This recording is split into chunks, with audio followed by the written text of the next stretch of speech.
Okay, today I want to bring you 5 books that you probably haven't heard of, and they're not books that aren't super well known, but they're books that don't get the recognition I think they deserve, and they all receive varying degrees of success, but I think these are underappreciated books, and I will hopefully explain why you should pick them up, and hopefully I inspire you to pick up one of these books because all of them that I put on the list are very interesting. All of them that I put on the list are something that is worth your time and worth your energy. And the first book I want to start out with is the Book of Mirdad. This is actually my favorite book. Nothing quite can explain this book. Nothing quite can capture what this book really does. I mean, the closest thing is The Prophet. The Prophet is a much more successful version of the Book of Mirdad, but I think the story, the parables, the allegory, the poetry, the expression, the philosophy in this book is unmatched by anything else. And if you're really interested in reading a book that's more than just a book, in reading a book that touches your soul, that touches your spirit, I think the Book of Mirdad is a perfect place to start. And I think if you haven't already read this book, this is something that you should add to your list, and this is something that you should at some point want to find.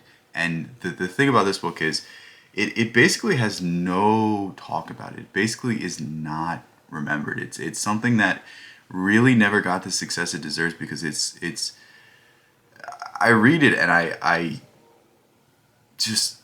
wowed. I'm astounded. And to be honest, it's not a book that you'll ever see in Barnes and Nobles. It's not a book that you see very many ratings about. It's not a book that there's a ton of videos about on YouTube. And because of this, I think it's kind of gone underappreciated. And because of this, I really urge you to pick this up. And this is truly like the most hidden gem that you will find when it comes to literature. And I think if you pick up this book, you're going to be extremely happy and extremely pleased with the suggestion that I just gave you. The next book, Prometheus Rising. Prometheus Rising is probably my favorite philosophical work of Robert Anton Wilson. I really can't describe Robert Anton Wilson as anything aside from a unique individual, an eccentric individual, someone that is unapologetically himself, and his writing is very unique in the sense that it doesn't really have any structure. It doesn't really have anything that you can capture about him except his weirdness. His weirdness is really the greatest part about his writing. And if you're into something that's unconventional, if you're into something that blurs the line of psychology and philosophy as well as commentary on current social matters and will start to change the way you view the world, then Prometheus Rising is the best book to pick up. The basic idea is that there's an expansion of consciousness on the horizon, and as consciousness expands, people will either become elevated or become lowered. And basically, his general thesis of the book is that what the thinker thinks, the prover proves. What you think about the world, your mind will bend over backwards to start noticing the details. Think of somebody that views the world through their political lens. Think of somebody who views the world through their Christian lens. Like if something goes wrong, a Christian says it was the work of Satan. And they vehemently believe that. And this is exactly what he's getting at. It's don't fall for other people's BS, but don't fall for your own BS. Understand that you have biases, understand that other people have biases, and be able to overcome these and be able to communicate with people and see the bigger picture, because we are all seeing the world through our own lens, and it's the combination of lens that adds confusion to the fog of war that is life. The next book I want to talk about is When the Shoe Fits. Osho is someone that is very famous in certain circles, but I feel like he's not someone that is still talked about today. And obviously it's because of some controversy. Obviously it's because of the Netflix documentary. But if you really understand, the idea of conspiracy in America, the idea of the charge of racketeering or conspiracy, I don't know what he was charged with, but they don't let you out of the country. They don't give you a get out of jail free pass basically unless you had absolutely no involvement. And that's basically my takeaway from it. But when the shoe fits is the idea that when the shoe fits, it doesn't feel like it's a shoe. It feels like it's your foot.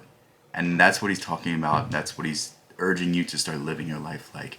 If you live your life with no resistance, then you're happy. But it's when we create resistance, when we go against our own nature. It's when we try to do things that are beyond ourselves and beyond what it is that we really love, beyond the actual characteristics we have. Think of the things that you try to do on a daily basis that just aren't you. Think of the political games you play. Think of you curtailing your speech. Think of you in some way not being yourself. And because of this, you're unhappy. Because of this, there's tension. Because of this, your life is not all that it should be. And this is really the idea of when the shoe fits. And it's an exploration of some, I think it's Zen and Taoist parables. And I really think that you'll love this. And if you've never read anything by Osho, I think this is the best place to start because it's perhaps the most fun book to read by him. It's perhaps the most interesting book to read. And has a lot of great points in it, and it touches on a lot of different topics. And it's a very, very quick read. It's probably around 200 pages, and you'll run through it and you'll be like, I want to read another Osho book. The next book is Ulysses. Ulysses is a very, very famous book, and putting this on the unknown book list is kind of ironic because it's one of the most notorious novels when it comes to difficulty. It was one of the most censored novels at the time that it was written, but I think Ulysses isn't quite read at the rate it should be. I think a lot of people are put off by the style. I think a lot of people aren't willing to pick it up because it's such a difficult book because it's written in the style of stream of consciousness, and it blends the idea of dialogue with internal monologues, with shifting narratives, with shifting styles, and it really paints the picture of the human experience. It really paints the picture of each individual having their own bias, each individual having their own understanding of facts, and trying to take you through this journey, trying to take you through this world that James Joyce has created. And it's such a complex structure that I think a lot of people are turned off from, and I think it's its own worst enemy in that sense, that it doesn't get read the same amount of as Frankenstein does. It doesn't get read the same amount as Catcher in the Rye does, but it's a work that when you read, you'll really appreciate. It's perhaps the most complex and most fascinating work of fiction because it best replicates what it means to be an individual, what it means to be a human. It best replicates the individual daily experience, and I think it's something that you should really pick up if you really love literature because it's an experience like no other. Like, you'll read Ulysses and you're going to have to read it about 100 more times to even grasp a little bit of it. There's so much in it. There's so many references. There's so many puns. There's so many jokes. There's so many esoteric tidbits in it that the more you read it, the more you appreciate it. And I think if you're an avid reader, if you're someone that is in any way fascinated by the things I say, like, I can never quite do what Ulysses begins to introduce to the reader in any justice. I really can't explain it, and I really need you to pick this up. If you haven't heard of it, it's something that if you devote about a few weeks to every year, you're going to have a lot of fun with. And it's one of those books that I feel like it's for the hardcore readers. I feel like it's for the people that have a lot of patience. But if you have the patience with it, it's going to give you the reward and then some. It's going to give you exactly what you were looking for and even more. And that's how I felt while I was reading the book. But again, it's definitely a book that's fallen out of favor because we live in a too long didn't read generation. We live in a generation where everyone wants a quick, easy fix, where everyone wants to have the thing simple and easy and in a way that they can just find really quick. But the thing about Ulysses is it's just all over the place. It's so jumbled, and it's something that you'll never understand on a first reading, on a second reading, on a 1,000th reading. And it lends to its greatness. It lends to its complexity. It lends to how interesting and how, difficult of a novel it is. But I'm telling you, it's something you should pick up if you ever have the time and if you ever have the interest. The last book I want to talk about is Island by Aldous Huxley.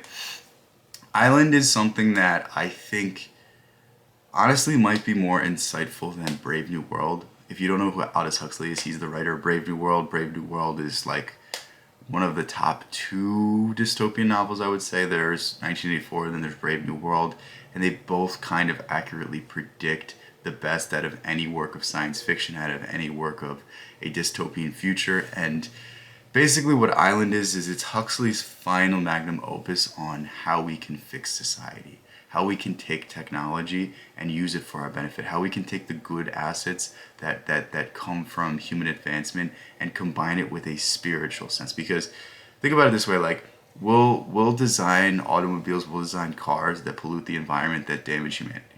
And it's like, What if we had designed the cars in a manner that weren't so destructive? What if we designed school to embrace creativity instead of create workers? Like that's exactly what Island is wishing to fix, and that's exactly what Island sets out to do. And I think it's perhaps the most interesting work from Huxley because it's a synthesis of all of his philosophical works as well as his initial cynicism that he had toward the world and toward society. And I think if more people began to read Island, I think more people would begin to understand that, the problems that exist in the world are not because of this party or this party, but the way that we're approaching technology, the way that we're approaching humanity, the short-sightedness of a lot of our actions, the greed and the corporate interests that are controlling a lot of the things that are going on in the world. And with that said, I hope I gave you a few new things to read. I love you guys so much. Thank you guys so much. Peace out. I will catch you in the next one. Let me know if you're going to pick up any of these. It will make me extremely happy to see that below in the comments. So, peace out. I'll catch you in the next one.